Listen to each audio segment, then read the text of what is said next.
بسم الله، اهلا بكم في عالم حواء. ميرسي للمشتركين الجداد والداعمين واللي بيعملوا لايك ويتكلموا موجود يسعدوني الصراحه ان انا اقدم المزيد. الكوليكشن ده هيعجبكم عشان هو بلمسه تركيا، والصراحه الاتراك مبدعين جدا في الموديلات. شايفين المنظر؟ هو لون واحد بس تناسق مع 3 ألوان، الأزرق والأسود بطريقة جميلة جدا. شايفين منظر وخطير مع الأخضر، في إبداع يا جماعة. في ناس بتشتغل مش قاعدة بتعمل كده وخلاص. شايفين الظهور ده؟ شايفين الخامة نفسها مع التصميم مع الطرحة؟ يعني حاجات دي 3 ألوان، يعني كذا لون لي. بصراحة جميل جدا. الطرحة نفسها بيجي بنفس اللون في الموديلات يعني ورا بعضها كده. فالصراحة يعني حبيت فكرة يعني أنا بتفرج على الموديلات دي وبستمتع إن أنا أقدمها لكم. بحب أشوف تناسق اللبس إزاي، الطرحة، التصميم، حتى الحاجة مثلا كوتش أو يعني حتى اللي بتلبس في الرجل. شوف إزاي يعني هم مبدعين إزاي. يعني شايفين دي الطرحة إزاي نفس اللون الطرحة يا جماعة. على الرغم ان احنا ممكن نحتاره في نلبسه ايه، يعني طرحه مش لايقه او مش عارفه.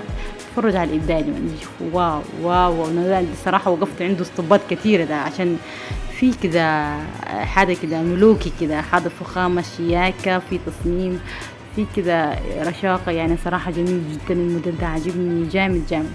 ده طبعا الزهور والوان الربيع وببساطه في نفس الوقت والخفة. بصراحة عجبني جدا لون الموديل ده جميل جدا. ده مستغربة بس حبيت اقدمه لكم. يعني بشوف ان هو بيعملوا ازاي باختلاط الالوان، بيعملوا لنا حاجات كده في الاختلاط ده، ان هو جينز. وشوفوا يعني عن قرب كده يا جماعة روعة التصميم ازاي.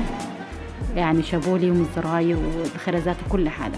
ده انا برضو من الموديلات اللي مستغربة، بس في ناس بتحبها. ستان، هو ستان زي ما عارفين كاسح السنة دي. فواو، يعني شايفين ده منظر ازاي، اسود مع الاحمر، عشان نبقوا عارفين اسود واحمر هيودونا كده في اتجاه روجاني. شايفين ده ان هو شميس وهلبس ومع درس. شايفين اللون الفاتح مع ابيض، وهما الاتنين نفس درجة فتحان، بس صراحة يعني ادوا اختلاط في اللون جميل جدا مع الالوانات كلها ورا بعض. حبيت اقدمها لكم عشان تشوفوا ازاي اندماج الالوان. واو، ده الصراحه وقفت عنده يعني انبهرت بيه، انبهرت بمعنى كلمه انبهرت بيه. جميل جدا جدا. شايفينه عن القرب ازاي، يعني في شغل. يعني شابوه للمصمم اللي عمله، صراحه جميل جدا حبيته رغم بساطته. بس شايفين منظره والالوان بتاعته روعه جدا. ده طبعا خامته جميلة جدا. تصميمه غريب وعجيب، بس في ناس ما تموت في الحاجات اللي فيها تصميمات غريبة. بس جميل الصراحة، يعني شابوه يعني للمصمم عشان بذل مجهود. ده طبعا التوينزات والحاجات دي اللي فيما تبقى في الدريسات والفساتين، فيما تبقى فريق فكرة فانتازيا. بس جميلة جدا ان انا البس فكرة التوينز ده.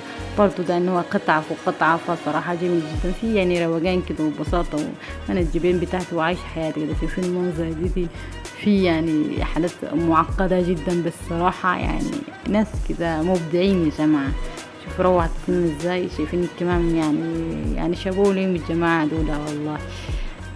ده يعني ده يعني فكرة ان هو التطريز في الكمام ده الصراحة فكرة حلوة.